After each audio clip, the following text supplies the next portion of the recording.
This is TradeFlow News, bringing you relevant news and insights from around the world. TradeFlow News, enabling trade for SMEs and economies worldwide. These are some of the key topics that we will be looking into in today's program.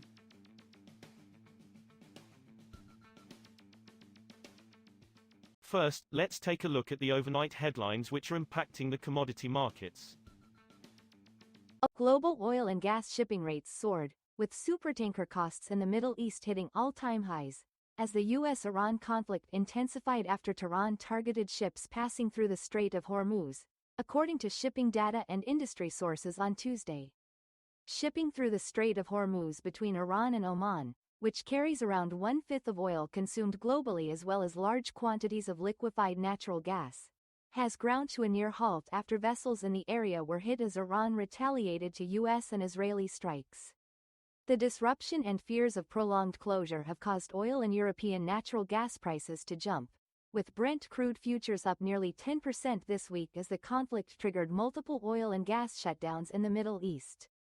Qatar halted its production of liquefied natural gas on Monday, as Iran continued to strike Gulf countries in retaliation for Israeli and US strikes against it, prompting precautionary shutdowns of oil and gas facilities across the Middle East.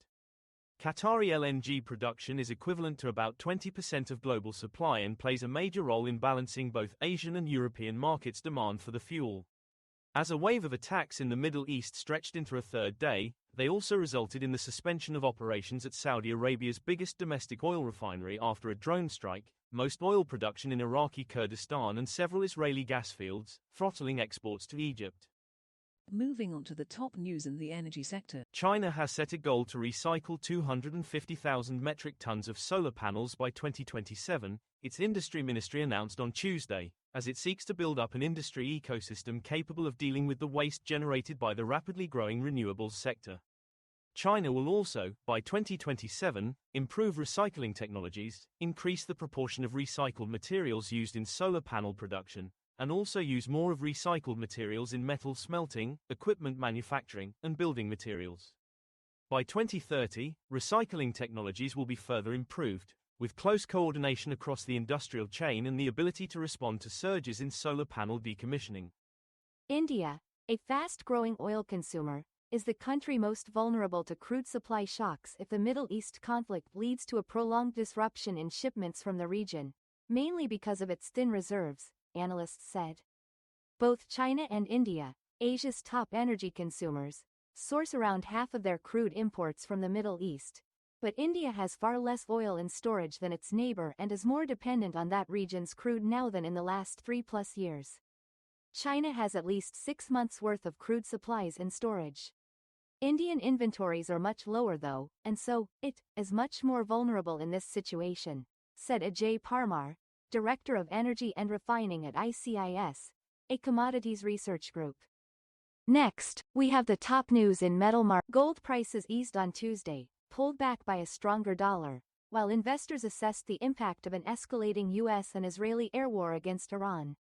Spot gold was down 0.4% at $5,305.23 per ounce, as of 0646 GMT. In the previous session, bullion climbed to its highest point in more than 4 weeks after the US and Israel launched strikes on Iran over the weekend. The dollar hovered close to a more than 5-week high reached on Monday, supported by firm demand and cautious market sentiment. A stronger greenback typically makes dollar-denominated assets such as bullion more expensive for foreign buyers. Some Chinese steel exporters have stopped making offers to customers in the Middle East as the escalating conflict with Iran chokes shipping through the Straits of Hormuz, analysts and 2 traders said. Freight rates are rising rapidly and insurers are cancelling coverage as shipping through the Strait of Hormuz between Iran and Oman grinds to a near halt after vessels in the area were hit as Iran retaliated against US and Israeli strikes. As well as handling a large chunk of the oil trade, the straits are a major route for China's steel exports to the Gulf, which has become its second largest market, taking some 16% of exports last year as other countries put up trade barriers. We will now look at the top news in the agricultural sector. World sugar prices rose on Monday on fears the US-Israel war against Iran, which is disrupting global energy supplies, will prompt Brazilian cane mills to produce more ethanol and less sugar, and also impact the flow of refined sugar. Most ethanol in Brazil is made from sugarcane. If mills in the top sugar producer and exporter use more cane to produce the biofuel, as prices for it might rise following oil, they will have less of the raw material to produce sugar, a food staple and cheap source of calories for developing countries. Raw sugar price futures rose as much as 3% during the trading session at ICE Exchange on Monday, later closing 0.1% up at 13.91 cents per pound. That is all for today's news on commodity markets. Stay tuned to TradeFlow News as we continue to provide you with more updates. We also invite you to follow us on Twitter at TradeFlow News, which allows you to watch our program on your mobile device or desktop to receive information from there.